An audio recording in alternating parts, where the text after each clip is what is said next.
예수께서 가르치실 때 이르시되 긴 옷을 입고 다니는 것과 시장에서 문안 받는 것과 자리와 잔치의 윗자리를 원하는 서기관들을 삼가라. 그들은 과부의 가산을 삼키며 외식으로 길게 기도하는 자니 그 받는 판결이 더욱 중하리라 하시니라. 예수께서 헌금함을 대하여 앉으사 우리가 어떻게 헌금함에 돈 넣는가를 보실세 여러 부자는 많이 넣는데 한 가난한 과부는 와서 2렙돈 곧 한 고드란트를 넣는지라. 예수께서 제자들을 불러다가 이르시되 내가 진실로 너희에게 이르노니 이 가난한 과부는 헌금함에 넣는 모든 사람보다 많이 넣었도다. 그들은 다 그 풍족한 중에서 넣었거니와 이 과부는 그 가난한 중에서 자기의 모든 소유 곧 생활비 전부를 넣었느니라 하시니라. 예수께서 성전에서 나가실 때 제자 중 하나가 이르되 선생님이여 보소서 이 돌들이 어떠하며 이 건물들이 어떠하니까. 예수께서 이르시되 내가 이 큰 건물들을 보느냐 돌 하나도 돌 위에 남지 않고 다 무너뜨려지리라 하시니라.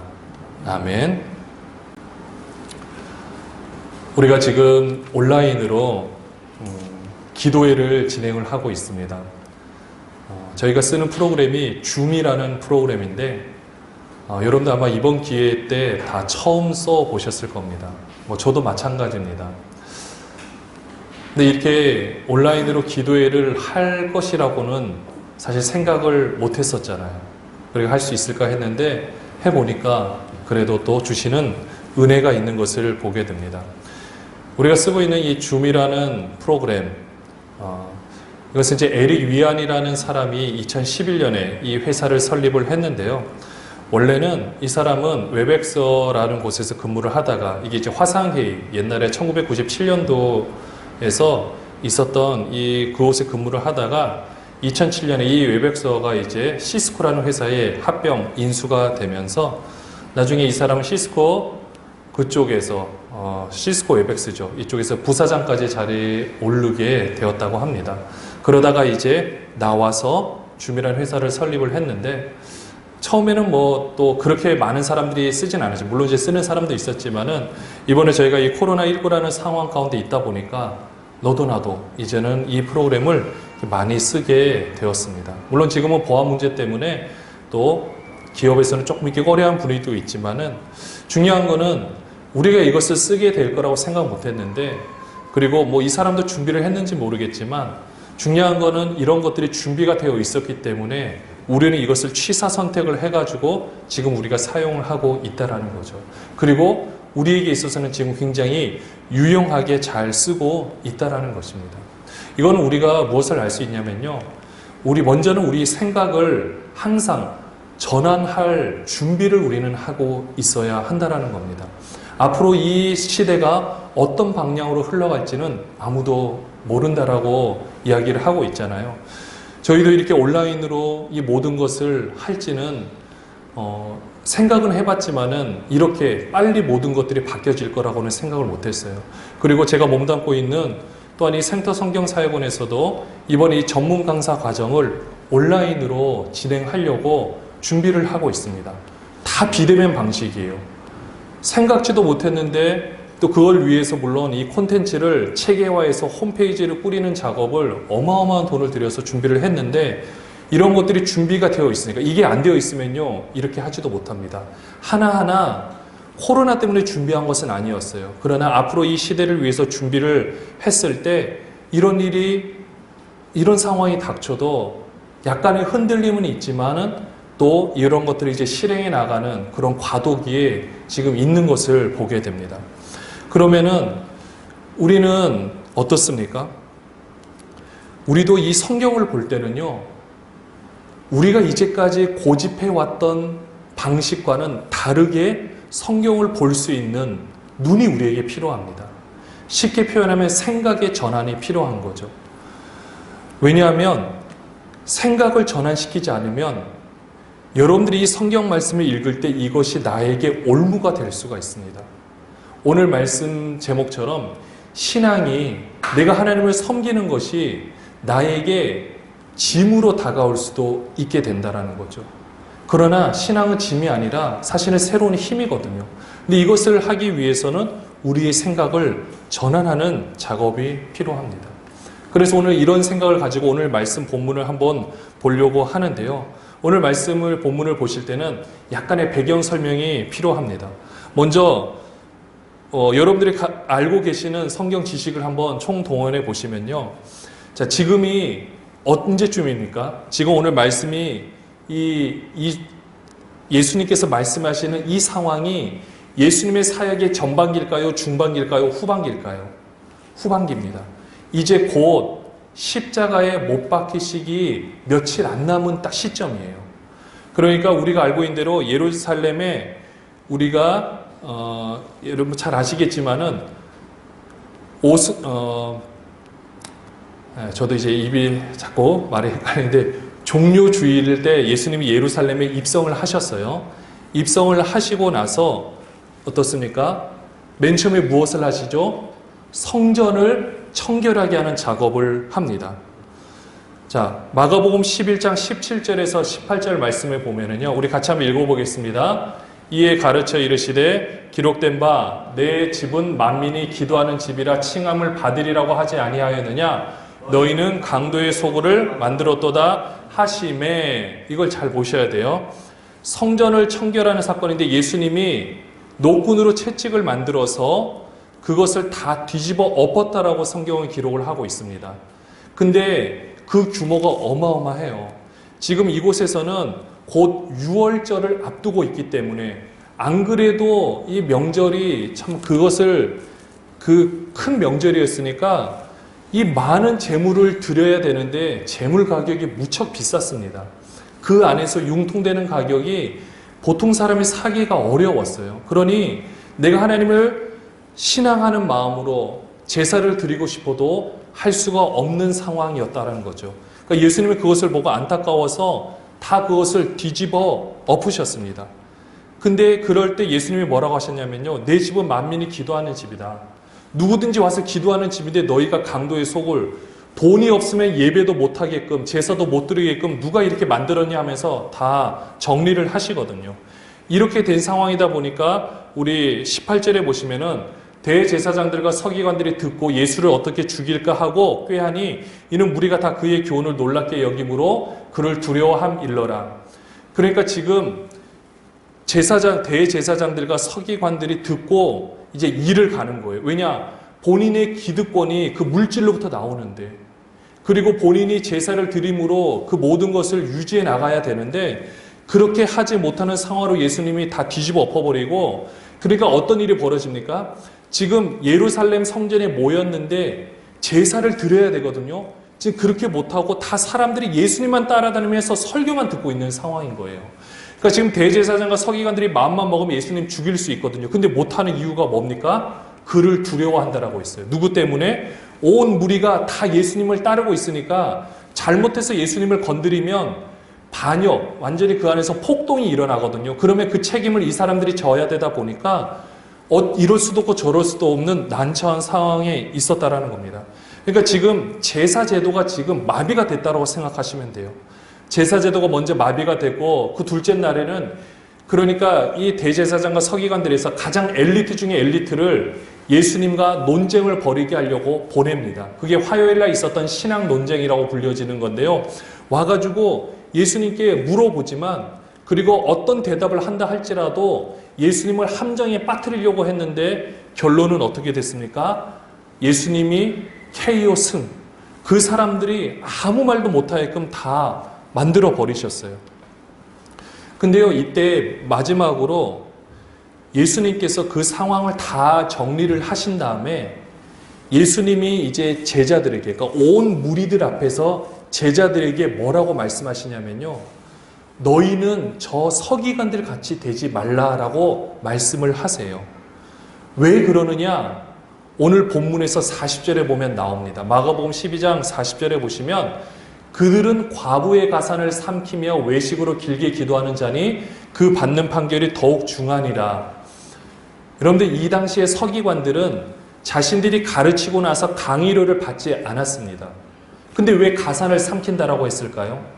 서기관들이 하는 역할이 무엇이냐면요. 그것도 한번 살펴봐야 되는데, 그러니까 쉽게 요약하면 오늘 우리가 이렇게 주일날을 거룩히 지켜야 됩니다라는 그 안식일을 기억하여 거룩히 지키라라는 우리 10계명 중에 4계명이 있잖아요.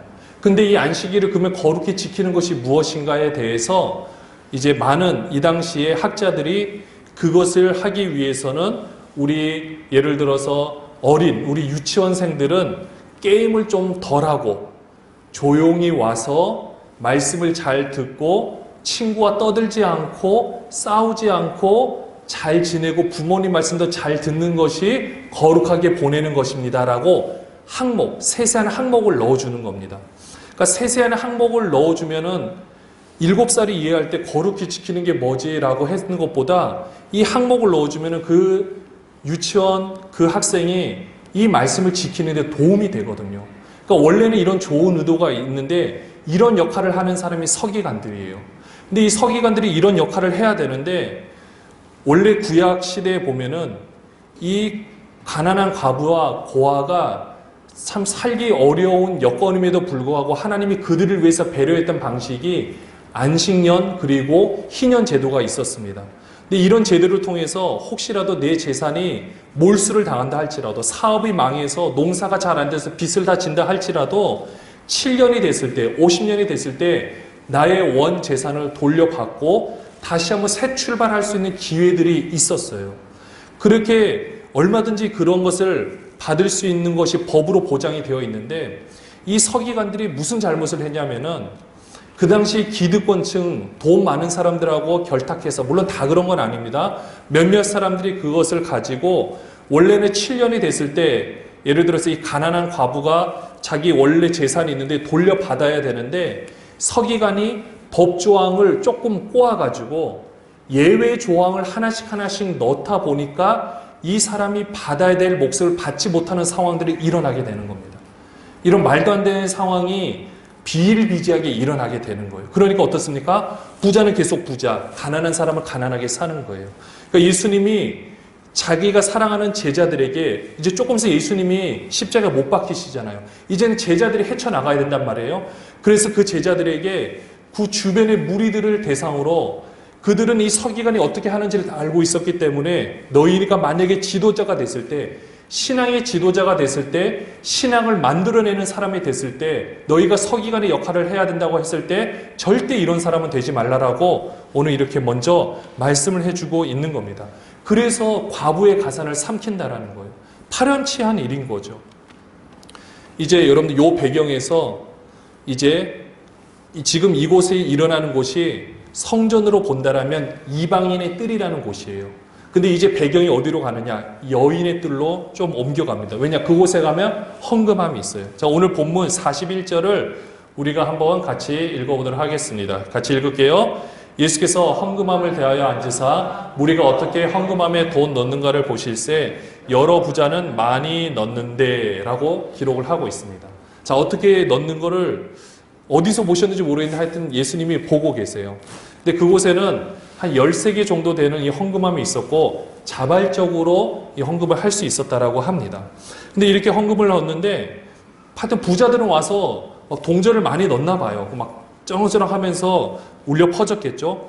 근데 보니까 42절에 보면 오늘 말씀의 주인공이기도 합니다. 한 가난한 과부가 와서 2렙돈 곧 한 고드란트를 넣는지라. 렙돈은 헬라식 단위고요. 고드란트는 이 마가가 로마인들을 대상으로도 이 독자들을 생각했기 때문에 고드란트 로마의 화폐 단위입니다. 이것을 달러로 환산해서 우리나라 돈으로 지금 환산을 해보면은 대략 한 1,000원에서 2,000원 정도 되는 그렇게 많지는 않은 금액입니다. 노동자 하루 품삯의 64분의 1을 나누면 돼요.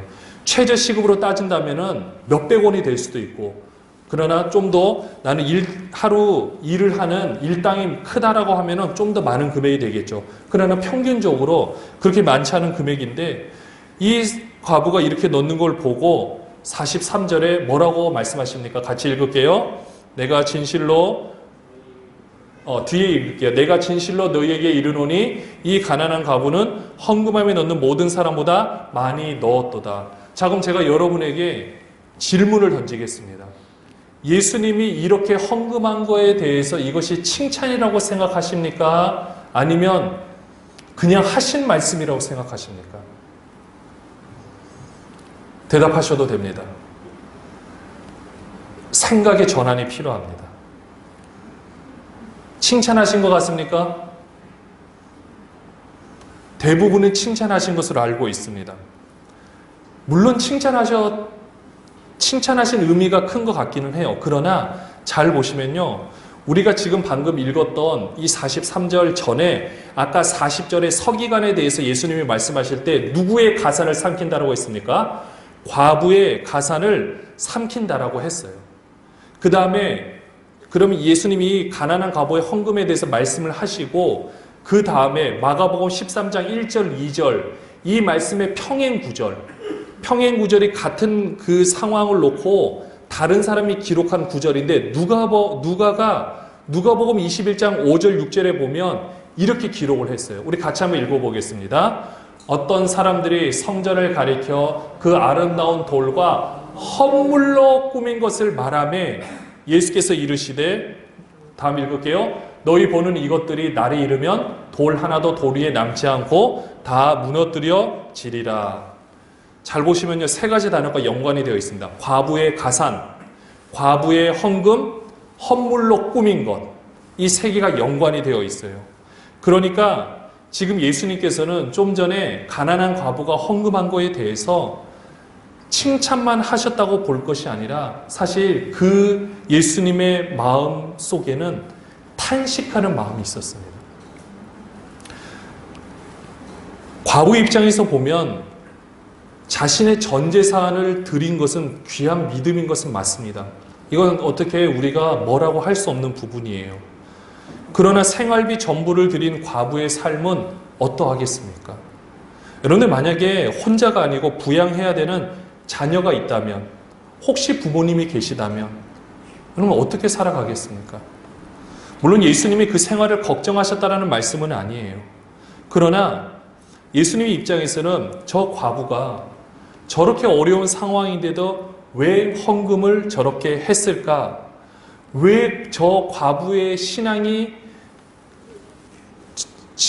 대해서 저런 신앙을 가지게 된 이유가 무엇일까?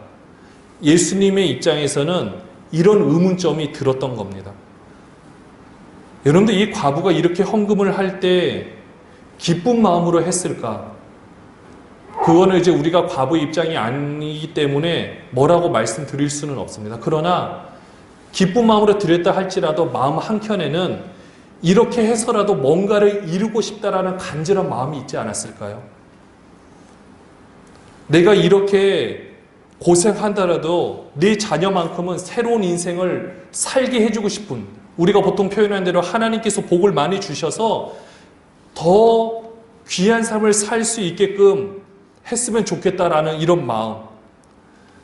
여러 가지 마음들이 있겠지만 어쨌든 과부의 마음 한켠에는 이 헌금은 하나의 무거운 짐으로 다가오고 있었다라는 겁니다. 그러니까 그 어려운 상황에서도 자신의 전 재산을 드리려고 하지 않았겠습니까? 예수님은 이 좀 전에 그 말씀하실 때 가난한 과부가 여기 그 누구보다도 더 많은 헌금을 했다라고 말씀하실 때는 이 탄식하는 마음, 누가 저렇게 가르쳤기에 저렇게까지 해야 되는 건가? 이런 마음이 그 안에 함께 녹아져 있다라는 거죠. 그리고 좀 더 나아가 예수님의 책망의 메시지도 이 안에 들어가 있습니다. 가난한 과부가 이런 무거운 신앙의 짐을 지어야 했던 이유는 분명히 누군가가 잘못 가르치는 사람이 있었기 때문에 그런 거예요. 이 율법 해석을 잘못 가르쳐주는 사람이 있기 때문에 그들이 이런 상황에서 벗어나기가 힘들다라는 것입니다. 쉽게 표현하면 설교를 잘못하고 있었다라는 거예요. 이 잘못된 신앙을 전파한 이 당시 지도층들은 예수님의 입장에서 보면 무엇을 하고 있었을까 이런 생각이 듭니다. 왜냐? 아까 재물 비즈니스, 성전 청결 사건 때 수많은 재물들, 특별히 비둘기 같은 것을 드릴 때는요, 구약 성경에도 보면 나타나지만은 비둘기는 그래도 내가 좀 하나님께 드리고 싶지만은 좀 이렇게 가난한 사람이 드리는 게 비둘기입니다. 집비둘기보다 산비둘기는 더 저렴한데요. 근데 이것을 가지고 내가 멀리서 갖고 오게 되면 제사장들이 구약의 율법을 들여서 재물을 보더니 이것은 하나님께 드릴 만한 것이 아니다. 여기 봐라. 비루 먹었고 여기 봐 좀 까지지 않았느냐. 이런 있는 것을 어떻게 하나님께 드리려고 하느냐. 이렇게 거기서 제한을 걸면요. 못 드려요. 그럼 어떻게 해야 됩니까? 울며 겨자 먹기로 몇십 배나 비싼 비둘기를 거기서 사야 되는데 가난한 사람들이 내 자녀도 먹이지도 못하고 그다음에 내 자녀 교육도 못 쓰면서 그 많은 헌금을 드려야만 내 죄가 용서받는다라는 이런 잘못된 가르침을 누가 가르치고 있었겠습니까?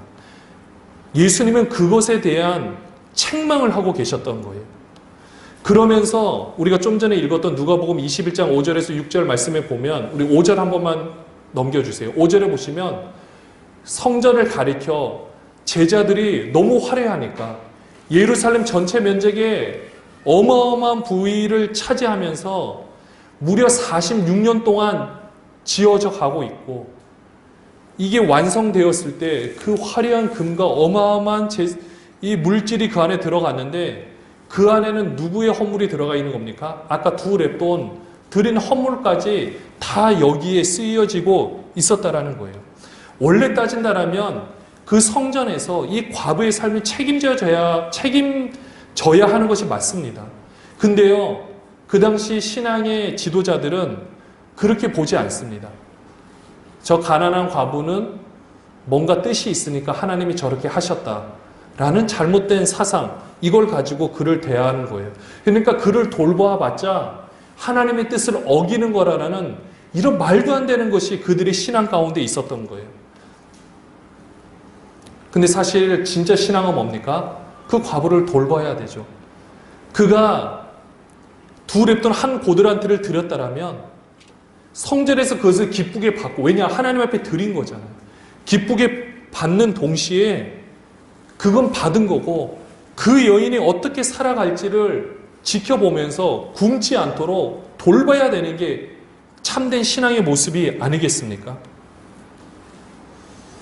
생각의 전환이 일어나지 않게 되자 신앙은요, 다 짐이 되어버린 거예요. 모든 사람들에게 다 짐이 되어버린 겁니다. 근데 원래 신앙은 짐이 아니거든요. 힘을 얻어가는 거거든요. 그래서 예수님께서는 오늘 본문 구절, 이 다음으로 넘겨주시면요.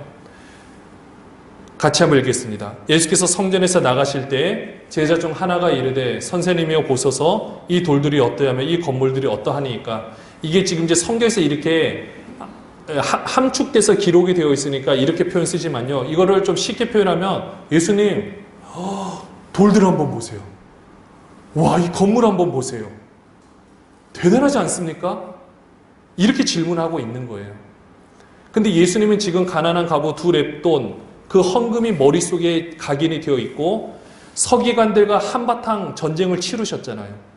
그들이 잘못된 가르침으로 사람을 올가매고 가난한 과부까지도 자신의 재산을 탈탈 털어서 드리고 그 다음은 굶어 죽든 어떻게 하든 성전에서는 책임지지 않는 이런 안타까운 상황을 보면서 만약에 이런 상황이 지속이 된다면 2절 말씀, 내가 이 큰 건물들을 너희가 지금 보고 있느냐?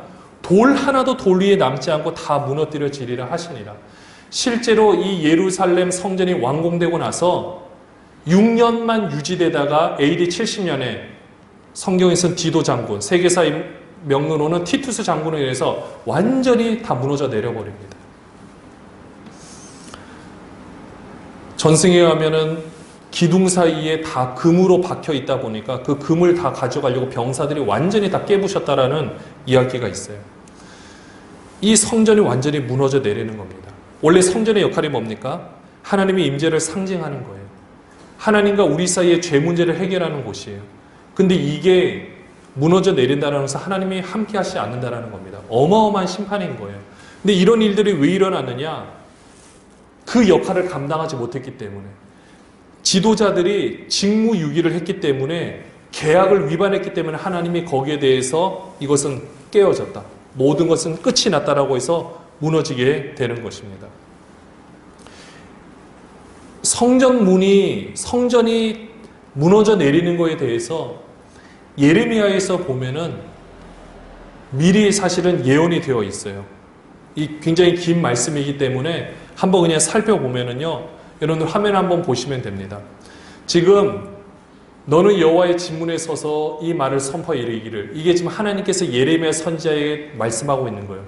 그 당시 사회상들이 정의와 공의를 행하지 않습니다. 그런데 이 사람들은요, 예배당에 와서 예배하면은 다 된다고 생각을 하는 거예요. 예배하러 이 문으로 들어간 유다 사람들아 여호와의 말씀을 들으라 하고 3절 넘기시면요, 가운데 너희 길과 행위를 바르게 하라. 그러면 살게 하리라. 다음 4절. 너희는 이것이 여호와의 성전이라 여호와의 성전이라 여호와의 성전이라 하는 거짓말을 믿지 말라. 이게 무슨 말일까요?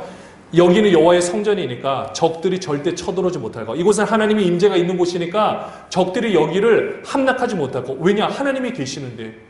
근데 이 말을 믿지 말래요. 왜냐? 하나님과의 관계가 바로 서지 않으면 그 건물 자체는 능력이 없다라는 거예요. 아무런 소용이 없다라는 겁니다. 그들은 이 성전을 굳게 붙들고 있겠지만 성전의 기능을 상실했을 때는, 성전의 기능이 상실한다는 게 뭘까요? 정의와 공의를 행하지 않고 그 시대의 바로미터, 가난한 이 과부와 고아와 나그네를 돌보지 않는, 정의와 공의 행하지 않는 그런 삶의 모습이라면 예배해도 아무 소용이 없고, 그 소용이 없기 때문에 성전의 기능이 상실에 대해서 이곳은 끝이 난다라는 거예요.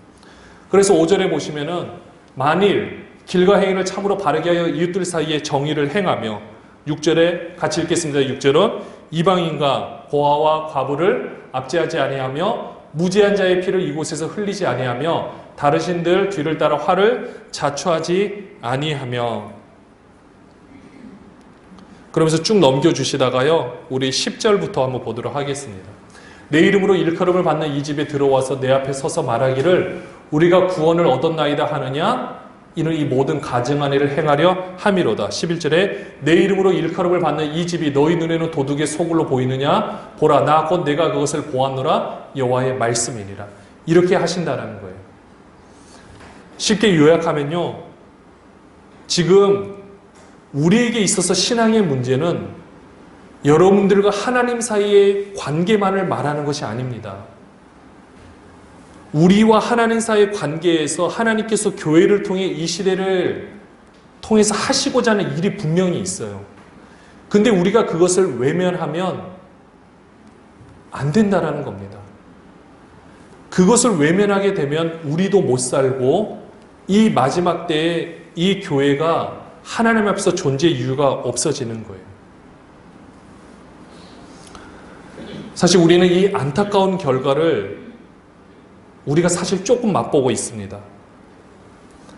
여러분, 우리 지금은 강제로 예배당 문이 닫혀져 있지는 않지만 요즘에 사람들이 오지 않습니다. 여러분들, 이 조국 교회를 바라보는 우리 국민들의 눈빛을 한번 보십시오. 여러분들, 우리가 그분들이 잘못됐다고 말할 수 있지 않습니다.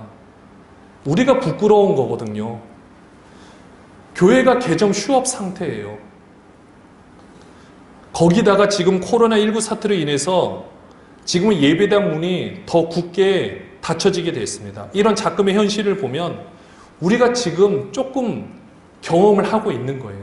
그러니까 실제적으로 지금 교회 문을 닫게 해서 닫은 것이 아니라 많은 사람들이 교회를 바라보는 눈빛과 그 다음에 이 코로나19라는 상황 가운데 지금 우리가 이걸 보면서 왜 하나님께서 구약시대에 우상을 숭배하고 제사장들이 제대로 된 그 가르침을 선포하지 않고 공의와 정의가 행하지 않는 모습 가운데 오죽하면 성전문을 닫았으면 좋겠다라고 말씀하시는 것이 지금 우리는 직접 그것은 아니지만 간접적으로 우리가 지금 보고 있다라는 것입니다.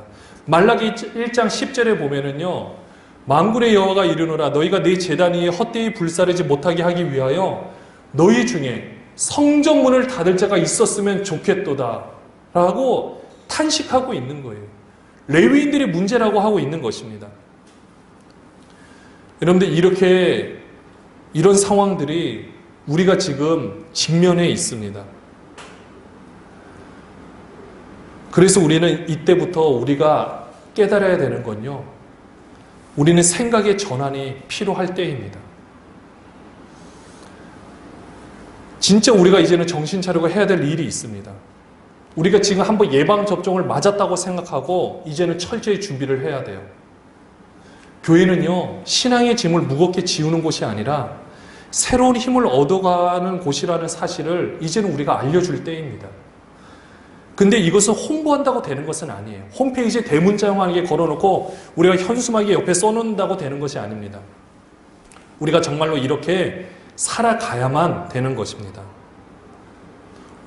근데 우리가 이 부분을 구별하기 위해서는 노력이 필요합니다. 내가 짐이라고 여기는 부분들이 있다라면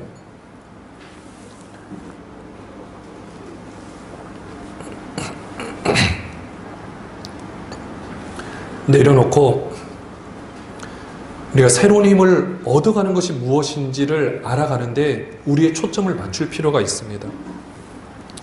처음에 초점을 맞추는 것이 어렵지 익숙해지면 이제는 쉽게 할 수 있거든요. 물론 이 노력이 연습이라 힘든 과정이라고 생각할 수도 있어요. 그러나 이 과정만 지나면 정말로 좋은 것을 누릴 수가 있습니다. 교회는요, 여러분의 개인의 삶의 모습하고 별개가 아닙니다. 여러분들 이번 주에 우리가 한번 온라인으로 모여봤잖아요. 여러분들 예배당만이 교회고 여기에 앉아있으면 우리가 교회고 우리가 그곳에 흩어져서 온라인으로 모이면 교회가 아닙니까? 아닌 것을 우리가 경험해 봤잖아요. 아, 이것도 가능한 거구나. 그러니까 온라인으로 모이는 게 중요하다는 것이 아니라 그렇게 모여도 우리의 지금 마음이 한 곳으로 모여 있는 것이 더 중요한 거지 공간의 개념을 따지는 것보다 마음이 더 중요하다는 것을 우리가 경험을 했어요.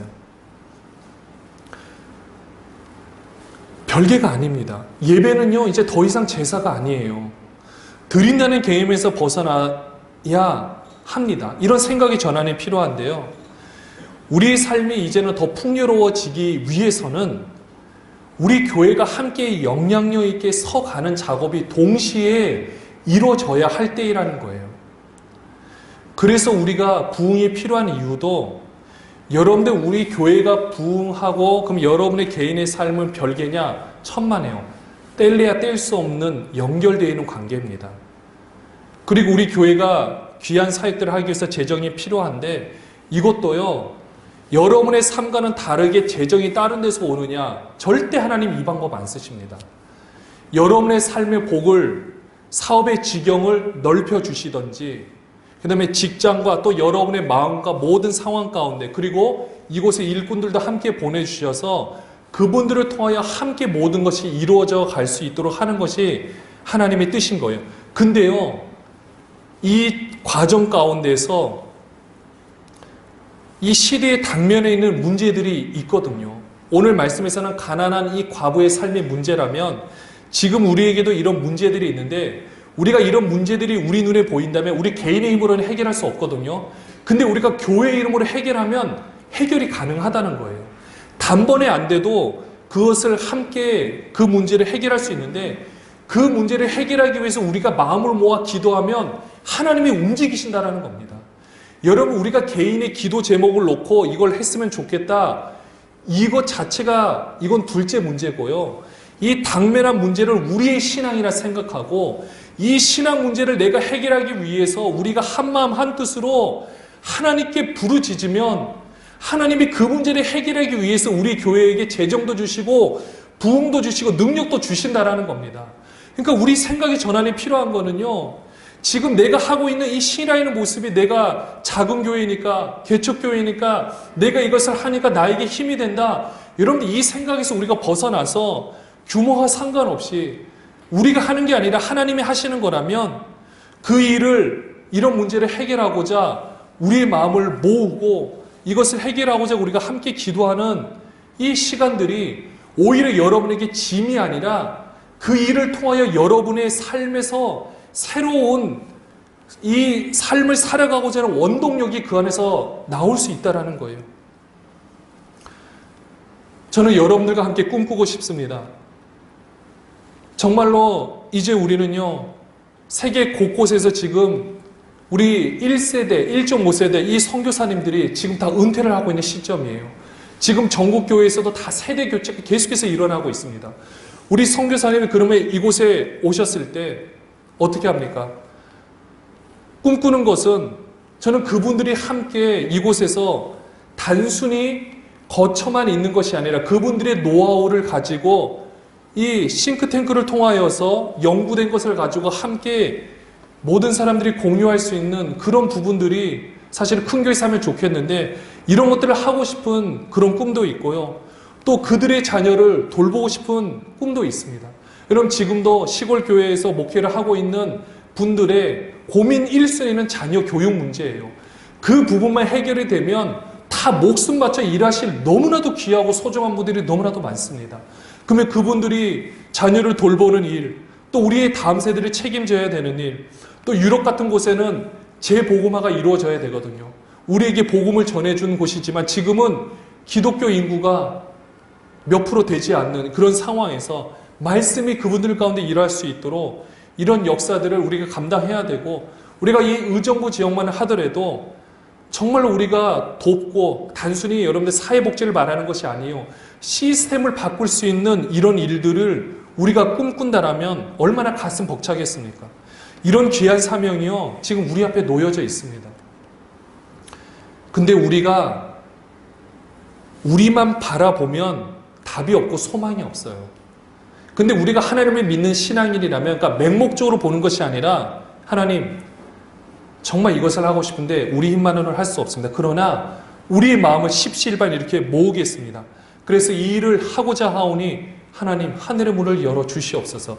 우리가 이렇게 기도하면 이 놀라운 역사들은 일어나게 됩니다. 근데 이거는요, 우리의 마음이 하나가 되어야 됩니다. 사랑하는 여러분들, 이게 저의 일이고 그냥 우리 여기서 사역하고 있는 목사의 일이라고 생각된다면 여러분들은 따라오기만 해야 되고요. 그럼 여러분에게 짐이 됩니다. 그러나 이것이 나의 일이라고 생각하고 함께 한다면 이건 우리의 일이에요. 내 일이에요. 하나님 힘을 주시고 내가 살아가는 이 의욕이 생깁니다.